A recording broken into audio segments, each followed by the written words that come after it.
That is the voice of Caleb Williams. That was his news conference yesterday, talking about what it's like to go through a difficult end to a game, and does it impact him? No, he was talking about something else, but he got there. Was he comparing himself to Michael Jordan? No, I think he was talking about the mentality. Okay. Did you think he was comparing himself to Michael I Jordan? don't. It didn't bother me. Didn't bother me I at all. like his mentality. I like the fact that he wants to take that shot. And he's referencing make that throw, take that shot in the Jordan reference. He's referencing the 97 Nike commercial where Jordan talks about missing all the shots and then needing to take it. And I don't think that I minded that, but it was a lofty comparison. Compare yourself to MJ. And he's on the back page of the Sun-Times this morning, although Michael Jordan's in a 45 jersey. Oh, the boy. That wasn't a great year. Isn't that odd? It's a little bit odd. That's strange. It's a little strange. Leave him in 23, please. I don't understand that a little bit. Be like Mike, it says. Bears QB Caleb invokes MJ quote to sum up his feelings after game-clinching interception. But I do think that that Jordan is, symbolic of the kind of player that could hit these last-second shots. No question. And, you think about the shots in Cleveland, whether Utah, whomever it may have been, to hit those clutch shots when it matters Cleveland, most. Utah, et cetera.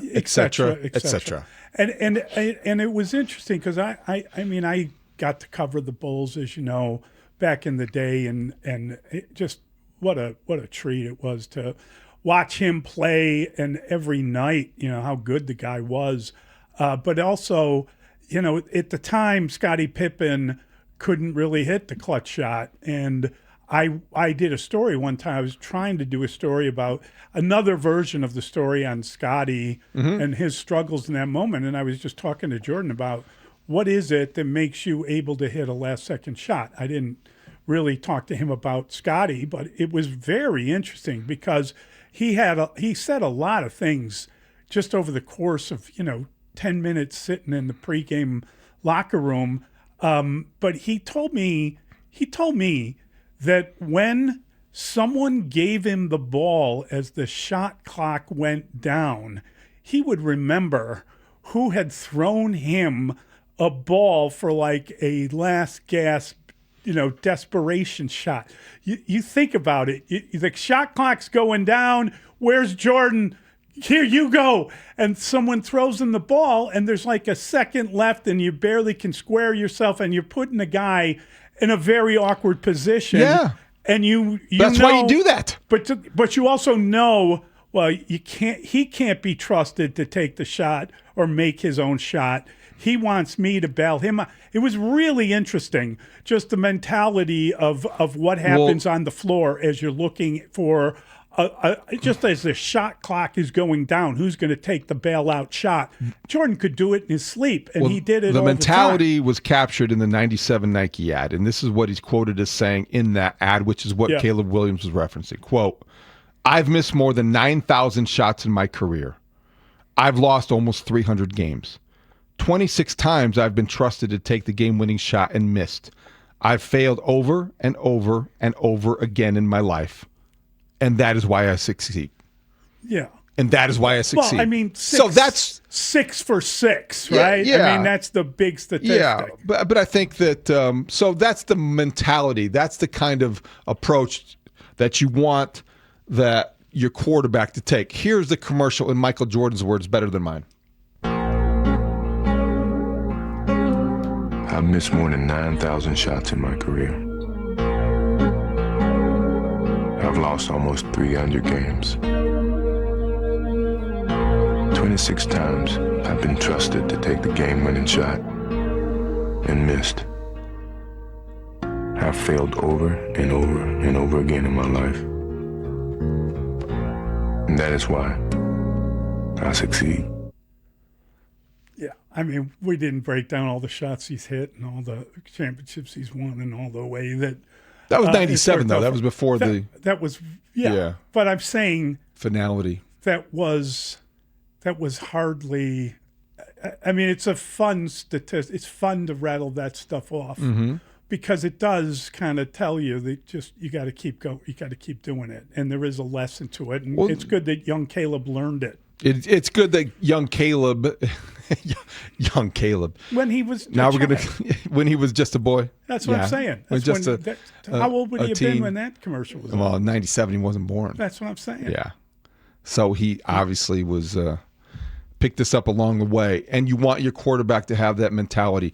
You want him to feel, in the context of this season, in the context of Sunday, if the Bears are in a position to where they need a fourth quarter drive and they need him to make a big completion, that he feels no fear. He loves those spots, and that's, you in order to love those spots. When we've talked about how the game slows down for him and how that is what Jordan. That's what happened with him. He could do that. He could make the clutch shot. He could knock down. He could win at the end of games. It's an extraordinary ability to have, and he may be the most clutch player ever because of the big moments that he had out throughout his career. And you hope that Caleb Williams is developing into that kind of quarterback. Certainly not on the Michael Jordan level, right, but just a quarterback who's known for his fourth quarter prowess and his ability to come back and rally his team when they need it. Dave Wanstead, his measuring stick was always, can you count on your quarterback to come back if you're 10 points down with 6 minutes to go? Okay, that's a good threshold. I think that the Bears have, been in that situation before. Caleb Williams has a good track record so far early in his career, not even through his second full season, and he has developed a reputation for being a clutch fourth quarter quarterback. Well, again, when you have that sort of mentality where things slow down and you concentrate and that is a gift. There's no doubt, there's no shadow of a doubt, because so many people look at the moment differently and they're overwhelmed by the moment. And when you don't have sort of the experience of going through it, it's hard to just create it. Caleb's always been like that as a player, and he's telling you that he's always been like that. He's always wanted to be the guy that could do that. There are plenty of examples of people that have tried to do that in huge moments, John Stark, and it just wasn't within their reach. Yeah. I'm just saying, Going how back many into times, the NBA how many vault. times have you watched a player or players fall apart at the end of games? It's a difficult thing to see. Yeah, but not everybody's equipped to handle that kind of pressure or stress. So you got to have the physical ability to begin with, and then you have to have that mentality, the kind of killer mentality. What I think is also as impressive with Caleb Williams, who is easy to pick apart what he's not doing, the accuracy early, you'd like that to improve. No question. You'd like to get off to a better start. But you know what has been good is that he leads the NFL in passer rating on third down, and I believe that he has more touchdowns on third down plays than any quarterback in the NFL. That's more evidence of what we're talking about. Somebody who's able to recognize the situation, how big these moments are, and then taking advantage. I think that his talents are so much different than other quarterbacks' talents. I know there was a thing out there where they're comparing the numbers that he's put up with what Goff was doing, whomever, because Ben Johnson worked with him before. The difference is that this is not a pocket passer. This is a guy who we talk about his ability to be able to run, to get himself out of trouble on a different play, to pick up a first down by running to his left and beating someone to the marker. I mean, he's done that repeatedly, but they're teaching him. He's being taught by Ben Johnson as a pocket passer. He's being taught as a system quarterback. So he's learning all these plays, some of which he's absorbing, some of which he's struggling with, some of which he's behind on. But they're working on his feet and his eyes, and he has gotten better doing this. I understand that he is not, the accuracy has been an issue and starting games and all that stuff. But the idea is, in a year or two, give him another year. Well, this whole season. Well, that's my point. This whole season is part of a transformation. It's a development season, and you should see a guy become significantly better within the scheme he's in, while also maintaining the Superman routine that he can do to bail you out at different points. You're winning as you develop. Yes. You change the way that he sees the field. because you're taking him essentially a shotgun quarterback and putting him under center. That is something we tend to overlook because it's such a different vantage point. It's not perfect. It's not perfect, and people seem to believe nobody's it should expecting be. it to be perfect. But I think that it should be better, shouldn't it? It should be. You're trying to get to 70%. Oh, you would like to. He's only at 50 the last 3 games. Ben Johnson has been, by and large, such a refreshing communicator because of he's been candid. He says the right things. Yes. He knows the situations. The one thing, though, one of maybe just a couple moments, I wish he would take it, if he could take it back. When he said 70% completion percentage, I think he set an unrealistic threshold for Caleb Williams to meet. 70% completion percentage is such a high bar to clear. I understand you want to be lofty in your goals, but what that did was it put an unrealistic number there. Yeah. You're not going to get there. I like it. I like it because the standard is the standard. Meanwhile, but you're always going to fail by comparison. So what? So what? Because it puts your entire context of this season as he's never going to meet your expectations. Let's see. Let's see if he does. Let's see if he. There's no way he's getting to 70%. David, I would imagine by year 7, 8, yeah, the wheels will slow down and he'll be more of a hope it doesn't take that long. I'm just saying. I would imagine that his style of play will change as he ages as a player. He still has this unbelievable athletic ability that he can rely on to do things.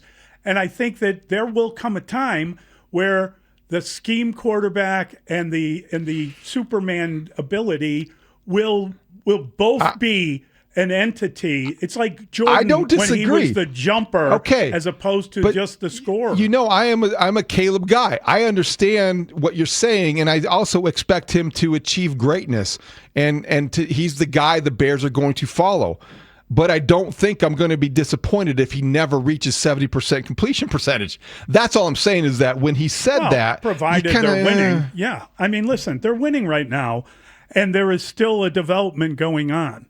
And I mean, it would be a huge disappointment if they aren't able to finish this season and wind up in the playoffs. It would be. It would be because of, the standard is the standard. And as you are winning, you're expected to win. That's why there's desperation about this game. That's why you have to win this game, because this is an opponent that you should be able to beat. As simple as that. And you got to win the games that you can win, especially if you're vying for postseason and all the rest of it. How far are they going to go? I have no idea.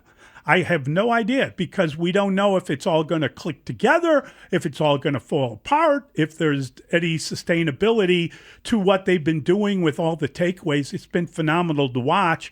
But when you look at particular categories of defense, they're struggling in them, but it's erased by their ability to get the ball. And one of these days we're going to see a game where they are scoring touchdowns, where they are able to. It's going to happen. I feel confident. The offense has been prolific. They've had their moments. They've been good. It's been mostly when they've been running the ball and using the play action pass. So there isn't essentially the offensive problems of late have been the way they have started, but they have finished strong.